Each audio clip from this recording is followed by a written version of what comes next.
Vida Abundante Podcast no ar. Hoje nós vamos conversar com o pastor Sidão, vamos conversar sobre a adolescência, sobre os pais de adolescentes, a relação dos pais com os adolescentes, os líderes cristãos que estão trabalhando com adolescentes. Pastor Sidão é mentor de pai e líderes cristãos, e você vai ser muito abençoado nesse bate-papo hoje aqui. Pastor Sidão, obrigado pela sua presença, é uma honra para mim recebê-lo aqui para esse bate-papo. Grande Léo, tamo junto, né? Privilégio estar aqui, me sentindo muito honrado pelo convite.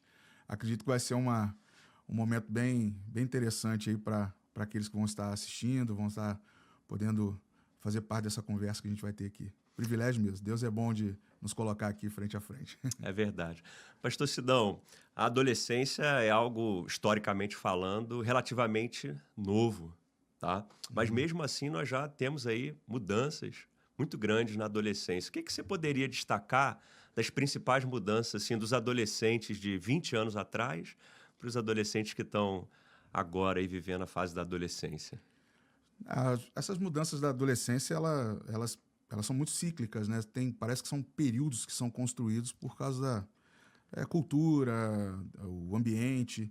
E eu acredito que uma dessas mudanças que tem acontecido dos 20 anos para cá é justamente essa de convivência. Se você olhar para desses 20 anos, essas 2 décadas aí, a gente tinha uma adolescência que os ambientes eram ambientes de praças, clubes. Você via adolescentes envolvidos, né, até mais constantes com escola. E hoje você vê uma geração que ela é mais intimista, está mais dentro do quarto. Se a gente contar da pandemia para cá, essa mudança também de ambiente foi muito forte. Então, acho que a questão são os ambientes de convivência. Acredito que a grande mudança dos últimos 20 anos era onde se localizavam os adolescentes e onde eles se encontram hoje, né? Então, a gente está vivendo esse período de uma readaptação. É uma adolescência que a tecnologia ela veio muito forte, as marcas da geração hoje são da tecnologia nas mãos, então cada vez mais se sentem na necessidade de estar dentro de casa, ou dentro do quarto, ou num ambiente fechado. E o período dos 20 anos atrás era aquela adolescência mais de convívios abertos, né, vamos chamar assim.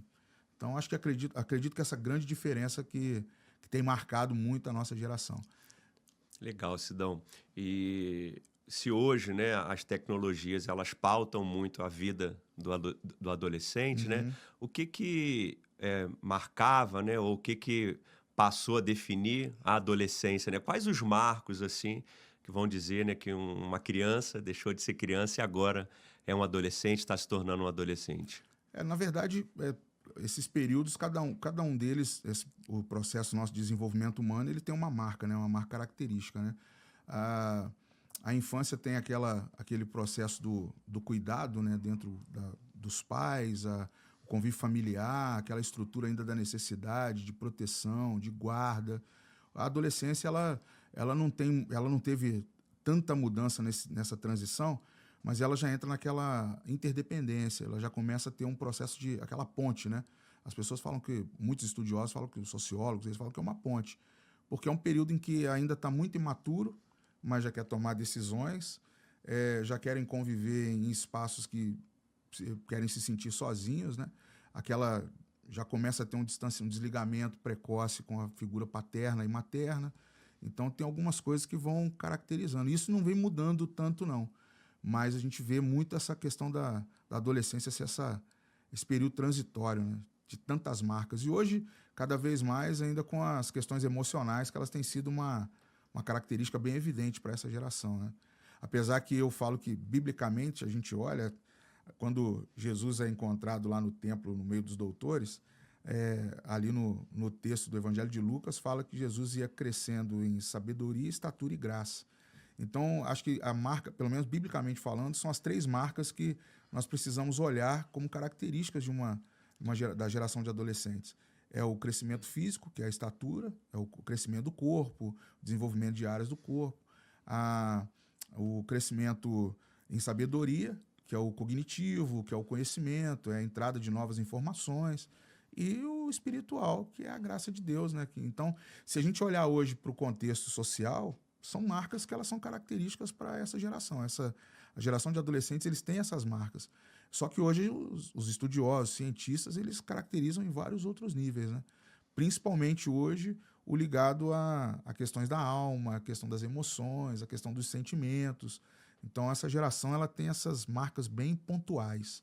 E acredito que hoje a gente, principalmente para quem é pai, para quem é líder e quer trabalhar diretamente identificando as marcas dessa geração, é olhar para esses âmbitos aí, o cognitivo, o de crescimento físico e principalmente o espiritual, que eu acredito que é um que demanda um cuidado maior e um olhar mais detalhista. Você citou os pais, os líderes cristãos. O que você acha, Sidão, dessa frase assim, que essa é a geração mais fraca e a geração mais mimizenta da história, né? Os adolescentes hoje, infelizmente, têm sido taxados dessa forma. O que você poderia dizer dessa frase, Sidão? Rapaz, eu vou te falar uma coisa, Léo. Eu não sou muito a favor, não. Quando falam que a geração é mimimi, se eu lembrar da minha adolescência, eu acho que eu tinha características bem iguais, assim. Então, na minha época, talvez eu adolescente, não era o mimimi que falavam, né? Mas tinha características de fragilidade. E essa geração hoje, eles têm as suas fragilidades por causa da ação do nosso tempo. Você vê hoje muito falando sobre vulnerabilidades, né? Eu acho que é uma palavra que ela ganhou muita força de um tempo para cá, principalmente nas questões de corporativas e tal, mas quando você lida com as etapas do crescimento e desenvolvimento humano, a adolescência ela tem as mesmas vulnerabilidades. Porém, hoje a gente tem um efeito que antes não tinha tanto, que era o acesso à informação. Então, eu não acredito que seja uma geração mimimi. Eu acredito que é uma geração que carece de mais cuidado. Tem um sociólogo argentino, eu gosto muito dele, Sérgio Sinai. E ele tem um livro chamado A Geração dos Filhos Órfãos. Quase certeza que o nome é esse, se eu não me engano. Mas ele cita nesse livro, ele fala muito sobre essa questão hoje das famílias terem, a grande parte, né, sair para o trabalho, desde a era industrial para cá, a questão de pais e mães saírem, os pais indo para a guerra, as mães ficando cuidando, logo depois a mãe tendo que trabalhar na indústria. Então, desse período da era industrial para trás, para cá, as famílias foram se fragmentando, foram se diluindo, foram mudando o seu formato. E o que foi acontecendo? Nas últimas, vou contar as 3 décadas, os últimos 30 anos, nós começamos a ver uma formação de uma geração, caracterizam aí da geração X, Z, essas marcas que tem a geração, mas o cuidado maior que eu vejo é essa ausência da figura, do contexto familiar, que era forte num período e a gente hoje não vê tanto. Só para você ter uma noção, a gente tem, se você olhar aí nos dados hoje IBGE, o número de registros de filhos em cartório, que é só a mãe que faz o registro. Então você começa a ver uma característica, eu não tenho os números exatos, mas hoje é um número que é bem significativo de filhos que não são registrados pelos pais. Então essa figura ela fragiliza muito a geração com a ausência de pais. E quando tem os pais têm o seu convívio de trabalho, às vezes encontra o filho num término de noite, ou no início da noite, e o filho já está ali pronto para dormir. Então essa geração ela foi perdendo essa questão da mesa familiar, foi perdendo essa relação. Então eu não acredito que seja mimimi, eu acredito que seja mesmo uma questão de uma vulnerabilidade da estrutura familiar, uma delas, né? Por aí vai. Se você está gostando desse bate-papo aqui, não se esqueça de se inscrever no canal para você continuar recebendo conteúdos e participar de outros bate-papos que nós vamos ter aqui no Vida Abundante Podcast. Sidão, você citou, né, essa ausência dos pais, né, tanto do homem quanto da mulher, por questões desse tempo, né, de trabalho. E aí, Sidão, quais que são assim os maiores conflitos, né, que existem entre pais e filhos nesse contexto que a gente vive hoje em dia, né? Um dos conflitos que eu acredito que é possível ainda a gente encontrar meios de minimizar Aham. é a questão do efeito da falta de comunicação. Um dos conflitos maiores que tem hoje e chamam de conflito de gerações, né? Geracional. É a questão da comunicação entre pais e filhos, né? Aquele muro de distanciamento. Hoje, a característica que os filhos acabam olhando para os pais é a questão do pai quando vem, o pai e a mãe, né? Vem com o sermão, vem com a palestra ali, a palestrinha do pai e da mãe. Quando a gente tem aquela questão de mais cobrança ou até mesmo correção, mas não saber como corrigir, e os filhos olharem aquela figura e criar uma distância. Algo que eles não encontram no grupo de amigos, não encontram no online, não encontram nos grupos digitais hoje, nas comunidades digitais. Então a gente precisa tomar um cuidado que o grande conflito hoje, acredito eu, seja de comunicação, de aproximação.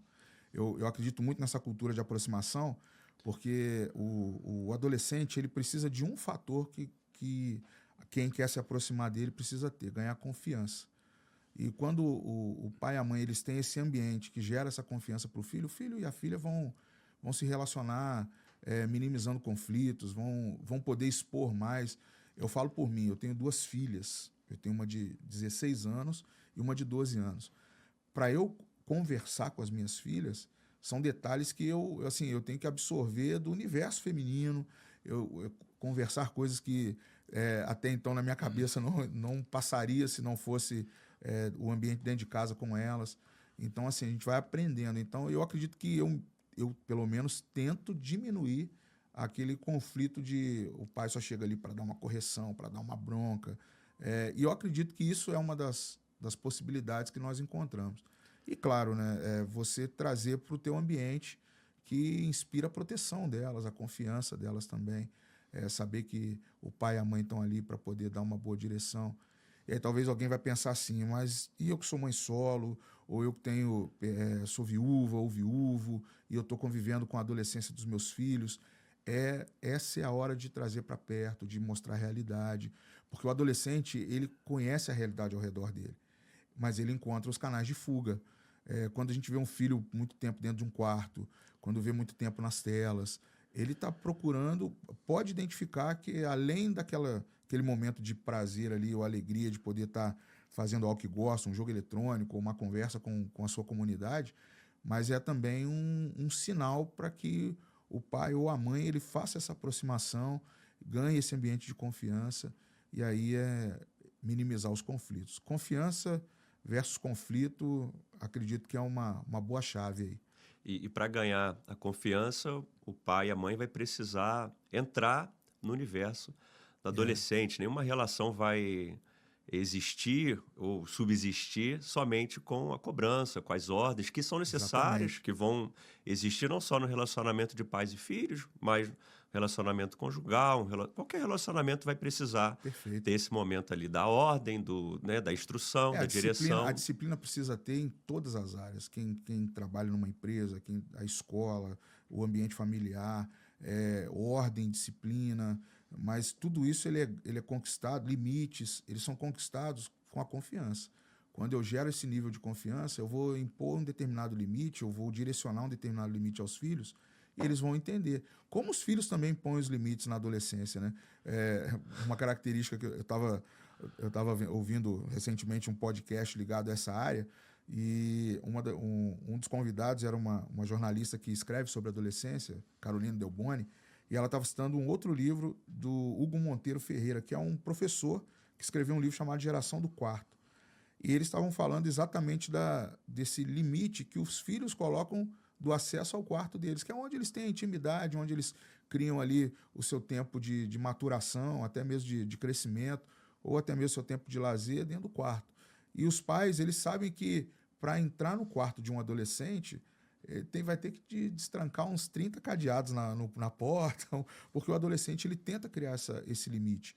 E os pais, ao mesmo tempo, com a casa, onde vai impor ali. Só que tem um preponderante, que eu acho muito interessante a gente falar isso aqui, que quando você identifica que seu filho ou a filha adolescente eles estão passando por um momento, identificando exatamente no quarto. Como você acessa o quarto do teu filho ou da tua filha. Você entra lá, você fala assim, tá uma bagunça isso aqui, eu tenho que arrumar você tem que arrumar esse quarto. Aí você começa dando aquela bronca, só que você precisa primeiro identificar assim, por que está assim? eu vou perguntar para ele, vou chegar até minha filha, vou chegar até meu filho, vou ter um tempo com eles. Eu tenho uma técnica pessoal. Eu não sei Revela aí, vai sei lá. se isso vai funcionar para todo mundo. Mas minhas filhas, quando estão no tempo de escola e eu consigo estar em casa, eu entro no quarto delas, eu sento lá na cama delas, fico ali olhando o quarto todo, fico observando. É, nota ali que eu tenho uma que cada uma tem uma característica muito forte. Uma delas gosta muito de maquiagem, gosta muito de Universo fazer o feminino, universo né? Da dela bem beleza. de make, essas coisas. Então, e eu vejo lá que fica aquela bagunça organizada dela ali entre pincéis, pós e tudo mais, né? E a outra é a questão dos doramas, gosta da mais nova. Aí tem lá fotos de uns Dos coreanos que eu não personagens. conheço ninguém. Aí eu ainda brinco que eu caracterizo com um nome só cada um deles. Mas aí é o quê? É onde eu entro nesse convívio da adolescência, do período delas, do que elas estão curtindo no momento, para poder o quê? Me aproximar. A minha mais velha gosta também de livros, é uma paixão que eu tenho também. Então eu crio algo em comum com relação a isso. Mas por quê? Eu entro no quarto e observo. Eu fico sozinho, às vezes, ali uns 20 minutos, olhando ali, deito na cama delas, fico ali, aí sente. Então, às vezes, trazer isso. A adolescência, ela precisa de. O pai de adolescente, a mãe de adolescente e o líder de adolescente. Às vezes a gente cumpre só um tempo, né? A adolescência vai passar, isso vai acabar e vai entrar uma outra etapa. Não. Aproveita o máximo possível, porque é onde a gente consegue entender, entrar nesse universo deles, conversar um pouco mais sobre os assuntos, os dilemas que eles estão vivendo. E, cara, não quer falar, você respeita e faz sua colocação e vida segue. Porque esse caminho até do adolescente vir a falar pode ser esse caminho da confiança, né? Do conquistar a confiança. O adolescente é muito desconfiado, É né? exatamente aí Por que é o que meu ponto. pai e minha mãe tá querendo saber isso aqui? Ele vai É, querer só me punir lá no é, final, né? Se tiver uma punição, né, vai ter. Mas quando o adolescente percebe que é verdadeira a intenção do pai, né, de cuidar, de é. orientar, o adolescente vai ter essa facilidade de se abrir, né? E Sidão, e quando é que o pai, né, ele precisa pedir um help, né? Que seja ao pastor, ao líder de adolescentes, à terapia, enfim. Quando é que o pai aí precisa pedir uma ajuda externa, né? Quais sinais que esse pai vai ter que ele precisa pedir uma ajuda externa? O É, que você falaria? na verdade, hoje, se eu tivesse que falar hoje no meu papel como pastor, como líder de adolescentes, eu ia falar que hoje nós estamos mais pedindo help para os pais do que É, qualquer coisa, né? Mas, assim, hoje acho que a grande porta de acesso de ajuda é conseguir criar uma força-tarefa. A gente conseguir pensar junto família, escola, a igreja, onde o adolescente se envolve mais, nos grupos sociais que ele está envolvido, a gente criar uma força-tarefa. Não dá para jogar responsabilidade para um grupo só. O pai achar que a escola vai resolver o problema dos filhos, sendo que o papel da escola é escolarizar o filho, é trazer uma educação por meio dos conteúdos que é dado para ele ali. Mas ajuda no social porque tem a convivência com outros adolescentes e com outros adultos que não são o pai e a mãe. Já o pai e a mãe que vem com um determinado nível de dificuldade com os filhos, é encontrar esses acessos sabendo onde precisa da ajuda, porque, infelizmente, muitos dos pais que chegam pedindo socorro, pedindo ajuda, não sabem o conflito que o filho está vivendo. Até dou uma dica também, eu falo porque isso facilita muito. Tem um livro chamado Conflito na Adolescência, Les Parrot, que é o autor. E ele tem uma lista ali de mais de 100 casos que o seu filho adolescente pode apresentar. E ali ele traz estudo de caso, ele traz uma introdução, ele traz o princípio daquele problema, como a ciência vê, como a religião vê. E isso ele vai trazendo nesse manual, eu chamo de manual, ele abre para nós dá uma abrangência em como identificar o que o filho está passando, ou a filha está passando, naquela fase. Até mesmo sobre distúrbios, o silêncio do filho na adolescência, o porquê que ele está agitado, fale menos e ouça mais. Ele vai dando essas dicas nesse material e isso facilita muito para o pai ele identificar e procurar recurso com os especialistas. E procure os especialistas. Tem pessoas hoje preparadas para isso. Tem desde do clínico até o espiritual, ele vai encontrar pessoas muito bem preparadas e engajadas para isso. E eu recomendo. envolva seus filhos em ambientes onde os especialistas estão para poder ouvir e poder amparar o pai e a mãe que estão passando por dificuldade com o filho ali naquele momento. E Sidão, o adolescente, ele precisa de pessoas especialistas para, primeiro, inspirar os adolescentes a olhar para o alto, olhar para coisas maiores, e também porque eles precisam de um caminho, eles precisam de uma direção. Seria, então, Sidão, os pais ali, os melhores a mentorear os seus filhos? Você defende essa ideia, assim, de que os pais são os melhores mentores para um filho? Essa bandeira eu levanto com toda a propriedade, porque além de ser o primeiro ambiente em que ele está se desenvolvendo, que é o contexto da casa, quando ele for para os outros ambientes, ele tem que sair com aquela confiança de que eu volto para casa hoje, eu tenho o recurso de ter meus pais ali me amparando, me mentoreando, me orientando. Se a gente pegar a própria escritura, né, a Bíblia, quando você vê lá Deuteronômio no capítulo 6, dizendo mesmo para você, o pai, a mãe, ele ensinar o caminho que o filho deve andar, pegar pela mão, na manhã, na tarde, na noite, tá o tempo todo do lado, tá indicando o caminho. Então, as primeiras orientações de um adolescente não deve ser vindo da porta para fora, mas é da porta para dentro. Os melhores mentores, defendo isso com muita causa, são os pais. E, consequentemente, os outros que vão fazendo esse amparo com a figura paterna e materna ali. Às vezes a figura materna ou paterna tem um pensamento assim de que a rua ensina. Né? O adolescente está muito revoltado, o adolescente não fala, e acabam adotando essa postura assim, e que no final das contas vai ser muito dolorosa, né, Sidão? A rua ensinar. Eu defendo outra parte, outra tese sobre a questão dos pais serem os mentores, os pais serem os que previnem também esse tipo de condição. Não chegar ao extremo dos nossos filhos terem que aprender as coisas na rua. A vida vai te ensinar. A vida é o pai e a mãe ali. Ou a figura do pai ou da mãe. Como eu disse aqui, às vezes é uma mãe que cria sozinha, é o pai que cria sozinho. A gente tem hoje uma estatística enorme também, que é os filhos do divórcio. A gente sabe muito bem disso, a gente não pode negar que é uma grande realidade social. Famílias desestruturadas por meio do divórcio, os filhos são os primeiros a pagar o preço, mas quando o pai e a mãe, eles pelo menos se colocam à disposição de falar assim, eu estou vivendo essa separação, mas algo que eu não vou abrir mão é da unidade que eu tenho com meus filhos. Então, os filhos precisam disso. E não deixar que essa divisão do lar, ou deixar que até a figura dos avós, aqueles que acabam os avós tendo que cuidar, né, são educados pelos avós, não que seja uma educação desnecessária, ela é obrigatória, mas ela tem que ser mais cultural até do que a figura que o pai e a mãe têm no cuidado com os filhos. A figura dos avós é aquela figura de você lembrar da comida, você lembrar da ida no final de semana na casa dos avós, mas esse cuidado de não deixar o filho aprender na rua, não aprender com a vida, é o pai e a mãe sendo esses mentores necessários aí para eles. E prevenir. A palavra é prevenção. Não chegar ao fim, ao determinar aprender com algo mais doloroso, mas sim prevenir. Prevenção é uma palavra que eu acho que nós precisamos trazer de volta e com um conselho, um ensino, sentar e orientar. Mas isso é um desafio muito grande, porque a gente não tem o hábito de fazer. Se nós criarmos o hábito de fazer, acredito eu que a gente minimiza grande parte dos nossos problemas com a adolescência aí.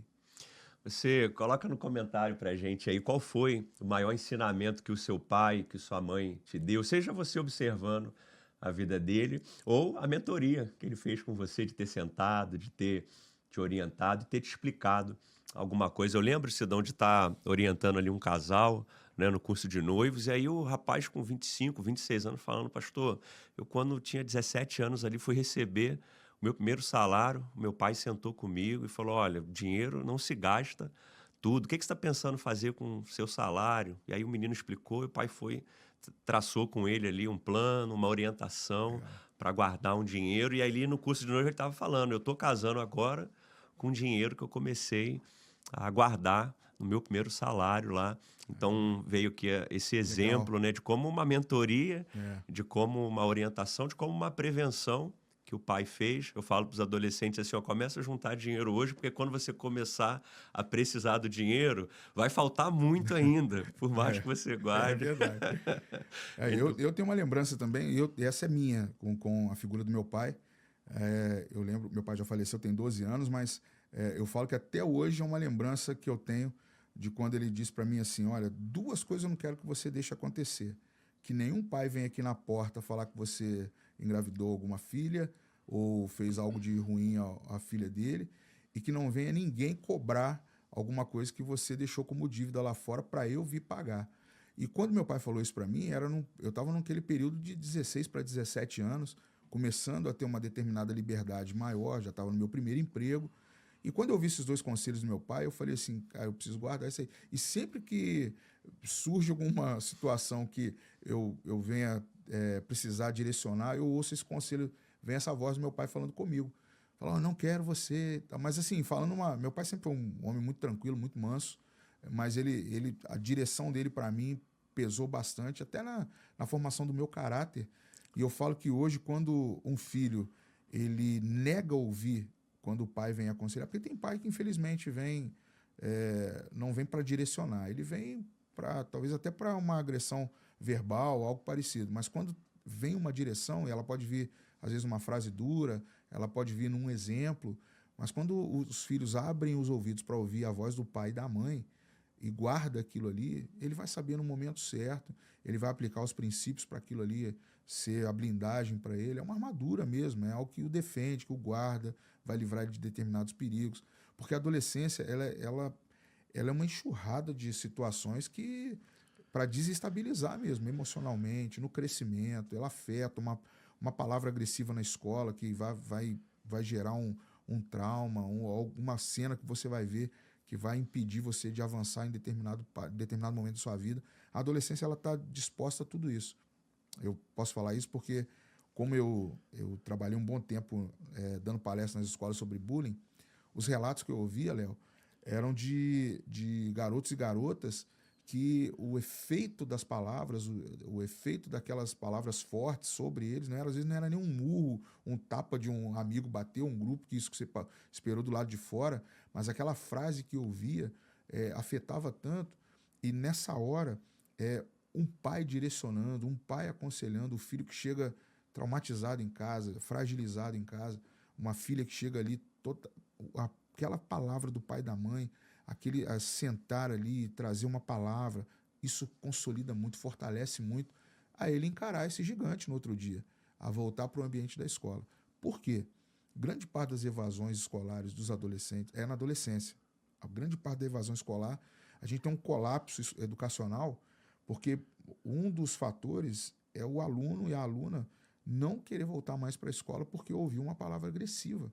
Não é porque está mal de nota, não é porque não encaixou numa matéria de física, não, é porque uma fala, uma mal falada, ela prejudica um futuro de um aluno, de uma aluna. Então, um pai e uma mãe que estão ali, ou até mesmo alguém que é o responsável desse adolescente, ele consegue identificar isso, ele consegue se aproximar, ele consegue auxiliar nesse momento, ele evita uma série de situações em volta daquele universo do adolescente.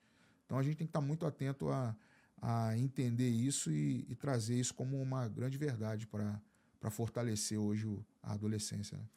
Eu percebo, Sidão, que os pais parecem, tá, que na adolescência, eles parecem que perderam o controle. Eles passam a sensação que enquanto o filho é uma criança, eles estão no controle, e aí quando o filho se torna um adolescente, eles parecem que né, perderam esse controle.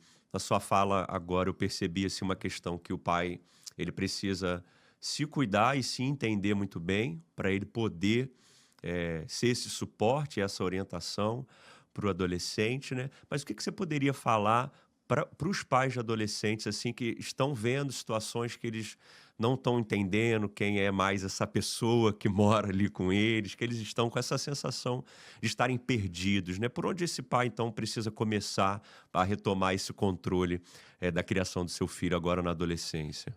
Olha, primeiro, assim, eu acredito que é um fator que todos nós precisamos. A gente estava aqui nos bastidores, eu falei dessa palavra rapidinho, mas é num outro contexto, mas eu trago para agora. Nós precisamos encontrar tempo. A adolescência é uma fase da vida que ela precisa de ter paciência e saber administrar o tempo para essa paciência ela ser trabalhada. E quando eu tenho o tempo para isso, mas eu trabalho o dia inteiro, eu não consigo estar presente nos momentos com os meus filhos, eu não consigo dar uma devida atenção. Então, faça algo que pode ajudar muito. Tire um tempo para se informar, para conhecer. Assista um vídeo que direcione a um especialista que está falando, igual aqui, esse podcast. Depois de que alguém estiver aqui tendo acesso a ele, que está assistindo aqui agora, isso aqui é um conteúdo que te ajuda, agrega talvez um conhecimento que falta para você em determinada área. Hoje tem muitos materiais, tanto na internet, livros especializados na área da adolescência, cresceu muito com isso. Depois que a Netflix lançou aquela série da adolescência, a quantidade de materiais que foi pesquisado nesses sites de livros, né, Amazon e outros aí, Amazon, se quiser patrocinar o podcast, né, fica à vontade aí, né? Mas, eu falo porque a demanda ela foi identificada, quando se trata de um assunto, quando vem um assunto à tona, um adolescente entrou atirando uma escola, a série número 1 no mundo hoje é sobre adolescentes, famílias estão cada vez mais preocupadas com os adolescentes nas telas, e aí vai aumentando aquela demanda, vai surgindo, você vê que a sua realidade é essa. O que tem que acontecer? Informação. Procurar conhecer, procurar saber, não tentar achar que você consegue resolver com a força do próprio braço. A gente tem que resolver unindo forças, claro, você pode pegar o braço de outros para te ajudar, mas principalmente com informação. Bons livros, hoje tem muitos livros bons nessa área, tem muitos vídeos bons, próprios filmes, eles dão insights para nós, para a gente entender a realidade. Poxa, estou vendo esse filme aqui, olha, é um pouco do contexto que eu vivo com os meus filhos. Poxa, a reportagem está falando de algo que eu estou vivendo aqui. Vou procurar saber onde eles procuraram informação. Aquela reportagem jornalística falou com que especialista. Aquele podcast está entrevistando quem. Deixa eu saber como que tem mais material dessa pessoa. Então, o pai e a mãe hoje, o líder, precisa de informação. Hoje a gente tem com muita facilidade. Então, às vezes, um direcionamento, uma fala, uma frase, um relatóriozinho ali pode te ajudar muito a absorver e talvez lidar com aquilo que você está, aquele gigante que está na tua frente, ali dentro da tua casa, na figura de um garoto, de uma garota de 12, 13 anos. E eu acredito que o caminho pode ser esse aí. Então, a informação vai ajudar o pai e a mãe do ponto de vista de conhecer melhor o assunto, a realidade que está sendo trazida ali pelo adolescente, mas, Sidão, essa informação precisa avançar um pouquinho para conhecer melhor agora a dor do adolescente. Perfeito. Né? Não dá para pegar uma palavra ali, né? O adolescente falou uma palavra, aí o pai vai lá, pega todas as informações sobre aquela palavra. Isso não ajuda, não vai ajudar muito, mas ele não. precisa dar os passos assim. E você concorda comigo, Sidão? Se for discordar, pode discordar, fica à vontade. Tranquilo. Tá? Que às vezes falta assim, empatia aos pais, no sentido de se lançarem mais a conhecer qual é a dor, qual é o problema, qual é realmente a realidade do filho para poder ajudá-lo de maneira efetiva. O que você poderia falar sobre isso? Não, acredito que sim. Isso aí eu vou concordar com você. Não, hoje, até quando nós estávamos falando aqui a respeito do acesso ao quarto, né, o acesso ao lugar de intimidade do filho, né, e o filho ele chega, principalmente na adolescência, ele fecha a porta, ele tranca a porta, ele não quer que os pais entrem ali, porque ele quer ter a liberdade dele, né? Isso acaba limitando. E o pai e a mãe hoje que trabalham, chegam também cansados do trabalho, daquela rotina do dia.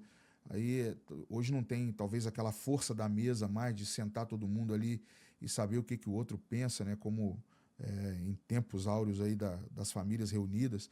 Mas nós precisamos entender que a dor dos nossos filhos hoje é uma dor que ela precisa pelo menos ser identificada, se possível remediada ou tratada. Se remediar, é possível que volte, mas tratar por quê? Para que nós não tenhamos depois o seu filho já na paternidade dele, ainda com essas dores bem visíveis ali. Porque hoje um pai pode sinalizar o adolescente que teve dor lá também. E se ele não tratou, ele não vai conseguir talvez se aproximar do filho ou da filha para poder tratar isso também. Então a gente tem que tomar um cuidado porque pode se tornar até hereditário. O pai trazendo como um legado o legado de dor ao invés de um legado de prosperidade, de bênçãos, de palavras que vão trazer cura, vão trazer mais amor dentro daquela casa. Se você parar e a gente olhar os históricos, né, que muitos acabam trazendo, de agressividade, quando vem a sociopatia, quando ela é estudada, você descobre que era um adolescente que sofreu agressão, que apanhava em casa. Então, às vezes, a gente quer identificar uma dor, só que a gente não identificou a nossa. Então, tem pai e mãe que eles precisam hoje identificar as dores deles. E pode ser que identifique as dos filhos quando ele identificar a dele primeiro. E aí eu acredito que você entra nesse universo do filho e aponta ali para a dor e vamos achar a solução juntos, filho, filha, vamos achar juntos, vamos ver se a gente consegue, eu quero te ajudar, eu preciso estar com você, eu quero te acompanhar e ouvir essas palavras de afirmação. Eu vou te dar um exemplo, Léo, não fugindo, mas o fato de, no período de 2010 até 2014, eu fiz um projeto do MEC, que era Ação Social pela Educação. Eu descobri na época uma apostila que era desenhada, ilustrada pelo Ziraldo, cartunista, e essa mobilização, ela era o quê? Era uma cartilha que ensinava os pais que eram analfabetos ou semi-analfabetos a acompanhar os filhos no término do ensino fundamental para o ensino médio. Quando eu descobri esse material, foi pesquisando mesmo, uma amiga minha que trabalhava na Secretaria de Educação me orientou, eu procurei, e aí eu solicitei o MEC para me enviar esse material. Aí o MEC me mandou caixas e caixas dessas apostilas, e eu comecei a ir nas escolas. E o que era essa apostila? O que era esse material? Era uma palestra que eu dava, orientando as mães e os pais, nas escolas de pais, né, que não tinham o grau de conhecimento para ensinar matemática, para ensinar português para os filhos, porque eram analfabetos ou semi-analfabetos, mas tinham o poder do elogio. Esse material era um material tão simples, mas tão bonito, porque mostrava para o pai e para a mãe que eles não precisavam saber aquilo que o filho estava estudando, mas ele poderia elogiar, falar, filho, você está com a letra legal, filho, como você está estudando bem, olha que bom, você conseguiu fazer essa conta. Coisas simples que aproximavam, o filho e a filha sentiam o pai perto, sentiam a mãe perto, só no fato dele estar ali procurando saber o que você está aprendendo, filho. E acabava criando um vínculo que o filho ali e a filha ensinavam até coisas para os pais, alfabetizavam os pais e os pais alfabetizavam com carinho, com afeto. Isso hoje está sendo dito em muitos lugares sobre essa cultura de aproximar pela afetividade, né? Então, eu acredito que é um dos caminhos também que a gente pode achar aí de encontrar a dor dos nossos filhos, procurando demonstrar esse afeto e essa aproximação. Eu acredito que é uma saída. E aí, só para concluir, eu falei aqui sobre a informação, sobre o conhecimento, e tem algo que é um fator muito importante também, Léo, não sei se você ia entrar nesse assunto, mas a questão das famílias hoje procurarem, na adolescência dos seus filhos, o envolvimento da espiritualidade, ensiná-los a buscar o caminho também dos conselhos que a Bíblia traz, que a palavra de Deus ensina. Eu não posso deixar de pontuar isso, porque uma das coisas que eu aprendi convivendo, ouvindo, vendo famílias que restauraram a relação de pais e filhos, é o poder da oração de um pai e de uma mãe. É o poder de abençoar o filho e a filha. O filho está ali no quarto, está deprimido, está triste, a menina está passando por uma situação delicada, e o pai e a mãe identificar que uma palavra abençoadora pode mudar qualquer circunstância, pode quebrar qualquer parede e fazer com que aquele filho e aquela filha se sintam guardados por uma palavra, mas principalmente por Deus naquela casa. Eu acredito que isso funciona muito. Funciona comigo na minha casa, com as minhas filhas. Eu já passei momentos bem delicados. Eu até trouxe um livro a você aí, depois eu sei que você vai falar, mas o capítulo que eu escrevi nesse livro, eu sou coautor nele, eu conto uma experiência minha com a minha filha. Então eu conto como o momento certo de conversar com ela no momento em que filosofias estavam tomando a vida dela, tomando a mente dela. Ela estava entrando num contexto escolar assim, totalmente avesso. E eu comecei a ter diálogos com ela que eu aproximei ela de mim e de Deus. E isso foi uma experiência maravilhosa e eu coloquei aí, eu puxei o gancho porque eu lembrei na hora também. Estou mostrando o livro aqui para vocês, Ajustes, Solução para a Relação Familiar. É um livro que você pode, através do Instagram do Pastor Sidão, fazer Isso aí. contato com ele para poder adquirir. E, Pastor Sidão, isso que você está citando da espiritualidade, né? Não somente falar para os filhos, você tem que ir para a igreja, você deve ir para a igreja, né? Mas como você falou do seu exemplo com a sua filha, né? De colocar em prática a espiritualidade dentro da casa, né? De fazer a oração, de orar com o filho, de orar pelo filho e de ser para o filho um exemplo da espiritualidade, da relação com Deus, né? E não um exemplo somente da religiosidade, né? Que é ir à igreja. Ir à igreja é uma bênção, né? Quem não está indo, vá. Eu espero que você encontre uma igreja que abençoe a sua vida, mas a ligação com Deus, né? Porque a espiritualidade é esse elo, né? Da relação com Deus, através de Jesus Cristo, através da oração, para poder realmente colocar em prática aquilo que de espiritual pode acontecer nas palavras de bênção, no poder da oração, no poder do sobrenatural e no poder também das palavras. Você falou, os adolescentes, né, são muito afetuosos, né? Isso é uma marca muito interessante deles. Eles, quando gostam de alguém, né, aquela festa, aquele barulho assim tão legal. Eles evidenciam bem, né? Eles demonstram. Isso. E o que mais você poderia destacar, assim, Sidão, de marcas, né, de virtudes dos adolescentes, né? Quem ganha um adolescente ganha o quê para a sua vida, né? Quem tem um adolescente amigo, à vontade perto de si, está ganhando o quê? Eu falo assim, a primeira coisa que você tem que fazer é acreditar que ali tem um potencial nascendo, tá guardado ali naquela figura daquele menino, daquela menina que vai, lá na frente, vão trazer tantos frutos bons. A gente tem que entender isso e olhar assim, eu fui adolescente um dia. Então, aqueles que acreditaram em mim, que liberaram palavras, que me orientaram, me ensinaram, e porque tem muita gente que rotula, e eu falo que isso é um cuidado que a gente precisa ter, a adolescência de hoje não tem jeito, tá perdida.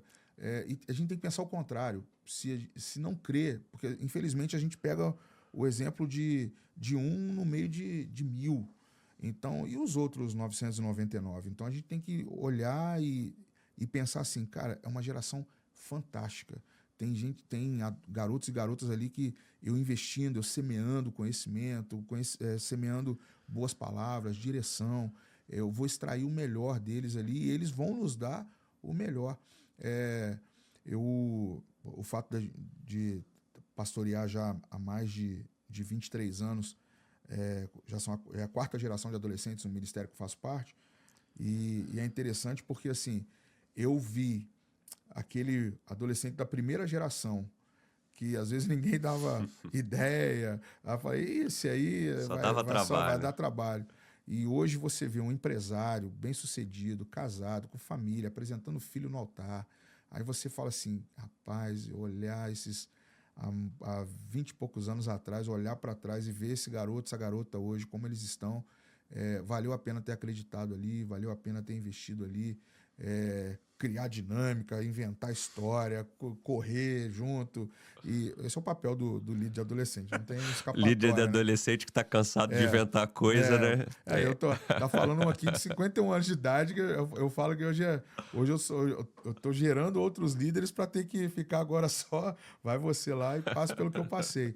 Mas eu não tenho nenhum resquício de ter me decepcionado no papel de líder. E até hoje, assim, carrego, porque eu tenho...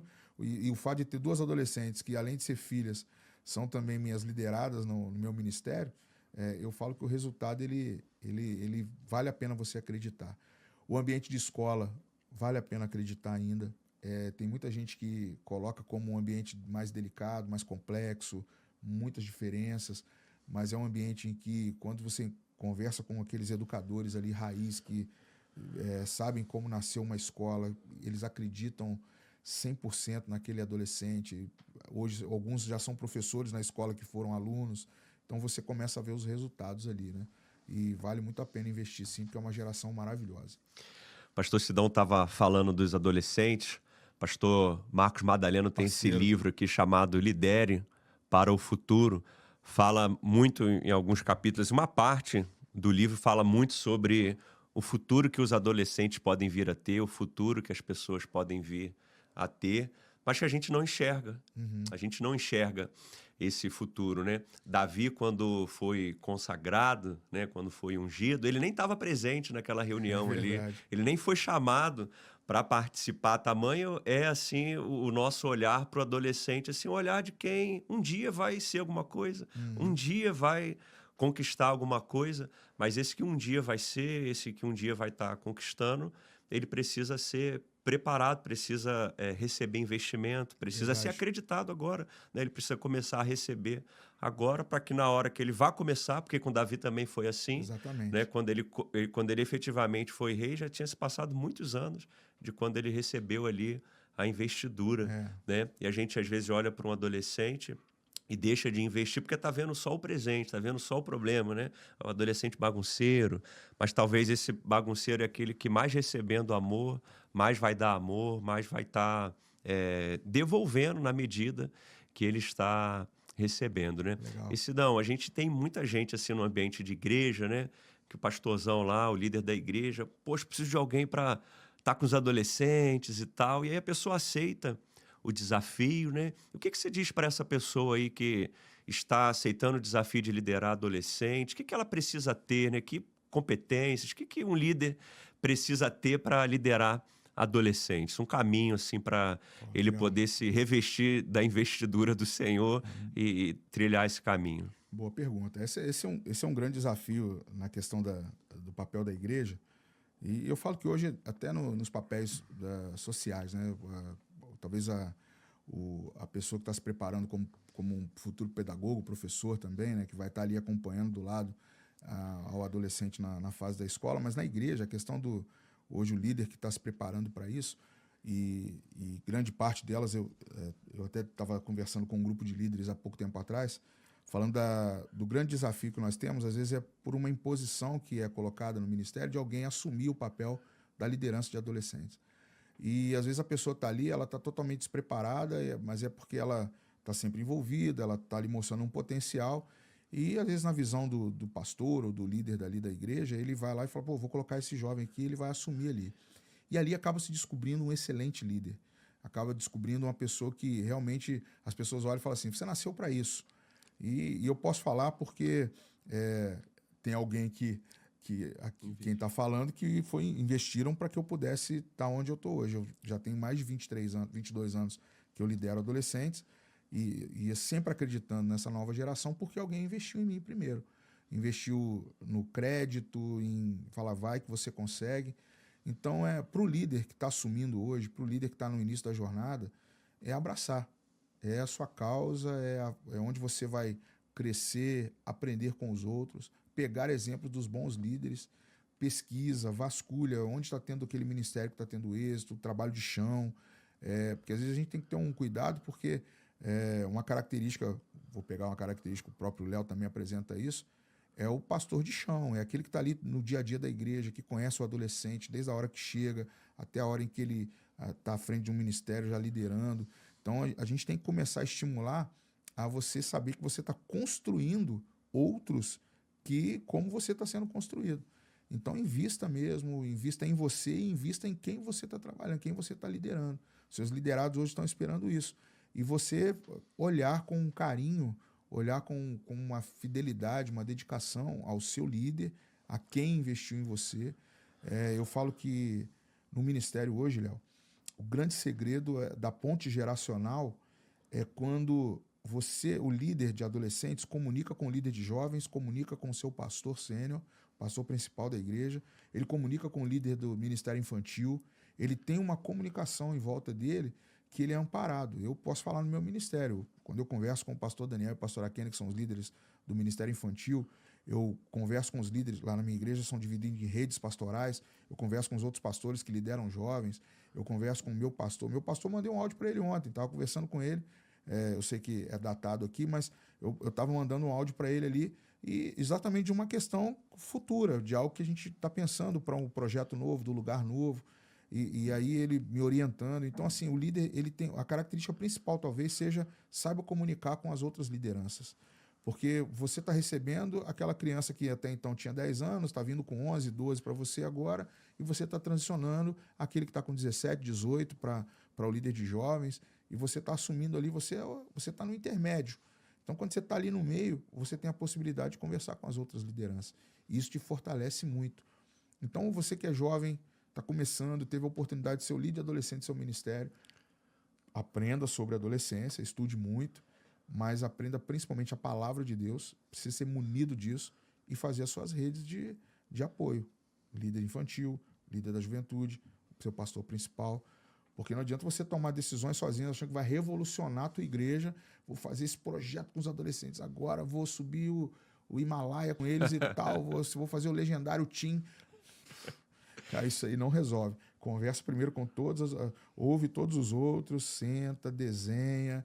Pô, isso aqui é legal, eu tenho uma ideia de uma conferência, vou ver se meu pastor, vou ver se o líder de jovens me apoia nisso, para estimular, para encorajar até os adolescentes envolvidos. E aí faz o bar. Agora, sozinho, aí eu já estou dando a contraindicação. Não decida nada sozinho. E isso de conversar com todo mundo, muito importante do ponto de vista da organização, né, Sidão, dessa interlocução, mas também ouvir os adolescentes, né? Principalmente. A Vanessa Tanaka fala muito sobre isso, né? Não pensa primeiro no evento, em uma grande conferência. Não, primeiro vá conhecer os adolescentes, para que nesse desenvolvimento da conexão com os adolescentes você vai entender o que é necessário. Pode ser que seja necessário um legendário Team lá na realidade. Quem sabe, né? Que você está vivendo. Tem uns 3 lá querendo subir o Himalaia. Mas pode ser que seja necessário outra coisa, né? Às vezes tem gente que está liderando 5 adolescentes, 10. Eu vou te dar um exemplo. Vou te dar um exemplo disso aí que é muito interessante você ter falado, que me veio à memória agora. Eu lembro que a gente estava num culto da Rampa, que é o Ministério com Adolescentes que eu lidero, e assim, dei uma mensagem, aí a gente estava ali, já tinha conversado em casa com a Raquel, né? A gente precisa pensar numa temporada de mensagens que vai mexer com eles e tal, e a gente fica tentando adivinhar. Busca em Deus, ora, Deus me direciona e tal. E aí eu lembro que eu acabei de ministrar num culto, eu desci assim, aí eu vi uma das adolescentes, 16 anos ela tinha na época, chorando assim, logo na descida do altar, assim. Aí eu estranhei, ela chorando, falei, gente, eu acabei de dar uma mensagem que foi até engraçada, não tive de chorar, o que eu fiz que ela começou a chorar ali, eu fiquei preocupado, aí desci assim e perguntei, né, Danizinho, o que aconteceu e tal? Ela, pastor Sidão, eu não consigo ouvir Deus como o senhor testemunhou agora, que ouve a palavra dele, que o senhor estava lá lendo a Bíblia e Deus começou a falar, e eu não consigo ouvir assim, audível como as pessoas falam. Às vezes eu ouço aqui um adolescente falando comigo que Deus falou com ele ontem, mas não fala comigo. Aí ela ficou com aquilo ali. Na hora, me veio uma imagem dela, olhando ela assim, ela com um megafone gritando aquilo ali. E eu fui para casa e compartilhei com a minha esposa, falei, Raquel, aconteceu isso. Foi abordado no final ali, aquela adolescente estava chorando, e ela falou que não conseguia ouvir Deus. E ela falou que aquilo era a grande dor dela. E aí, aí minha esposa falou assim, Cid, vamos conversar com alguns outros, vamos ver como é que é a experiência deles também.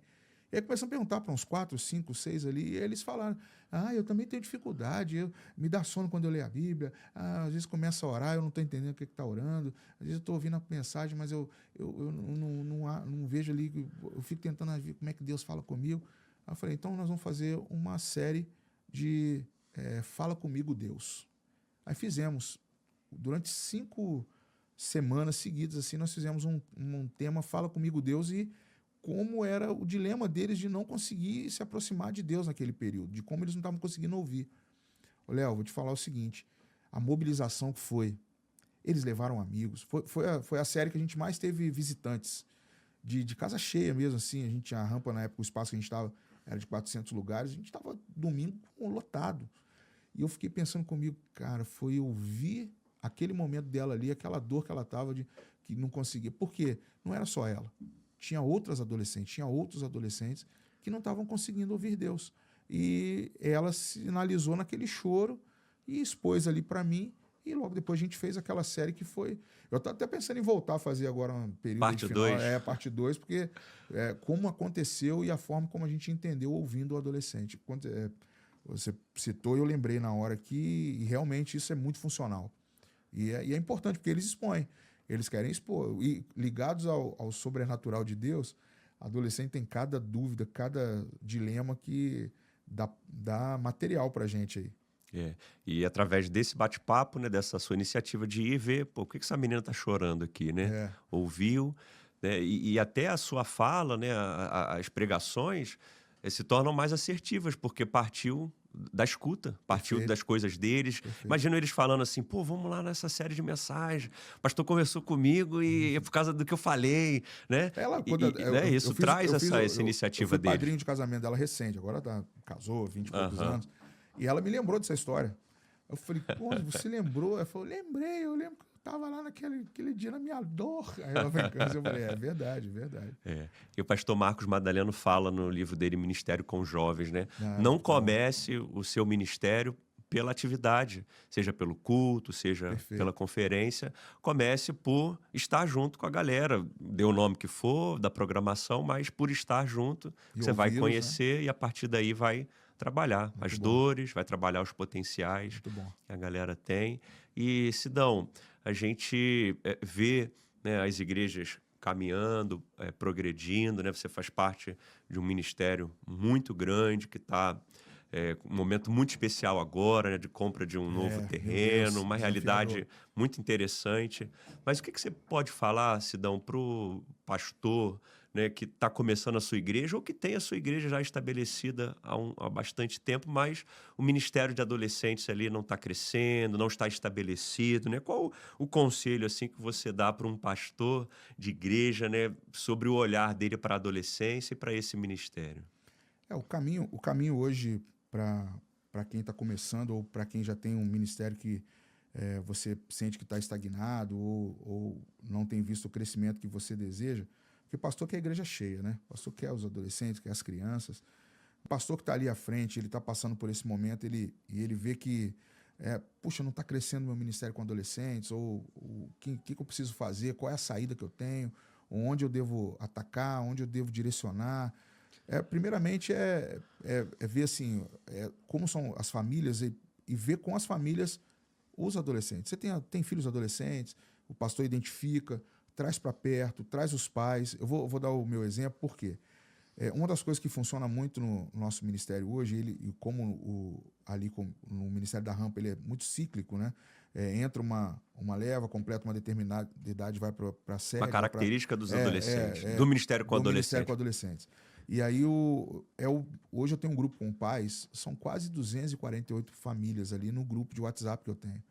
E as conversas que eu tenho com eles é de trazer os pais para perto e poder direcionar aquilo que eles estão vivendo com seus filhos e trazê-los para que a gente consiga fazer um bom trabalho.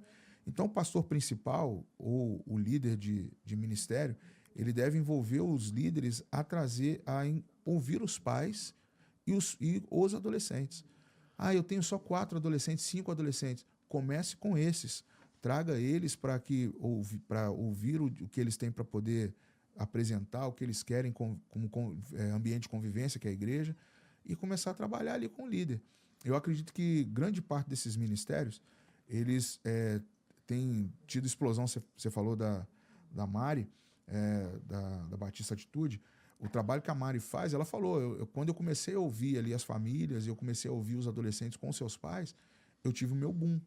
E isso é funcional. O Madaleno, no Laranjinha, no livro do Ministério com Jovens, ele fala de uma estratégia com os jovens, mas é muito visível para o pastor de igreja, o pastor principal, de como ele envolve esse líder de adolescentes para atrair as estratégias certas e principalmente no ambiente certo os adolescentes. E adolescente, quando vem 10, vem 20. Eu falo que o crescimento de adolescente é exponencial. 1, 2, 4, 8, 16. Eles não vêm de 2 em 2. Eles vão vindo nos grupos. E quando ele ganha ele tem um ambiente que é propício para ele multiplicar, é muito natural, é muito sustentável e vale a pena. Muito obrigado, pastor Sidão. Se você quiser acompanhar ele nas redes sociais, lá no Instagram, SidClayPP, é o arroba dele lá.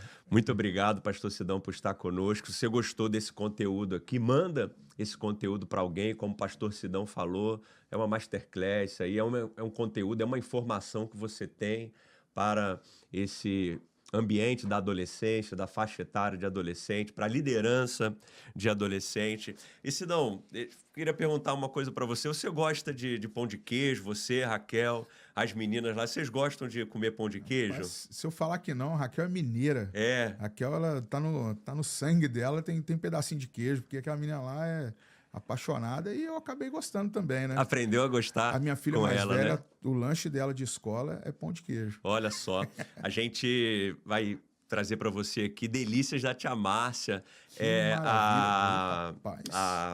A Raquel vai gostar porque é pão de queijo 100% artesanal, é pão de queijo mineiro mesmo. Maravilha. A Raquel vai gostar, você vai levar para casa lá para você poder degustar com a família lá. E depois você conta pra gente o que Olha aí, você... ó. Veio no Ó, Express tá aí. aqui, ó, produção.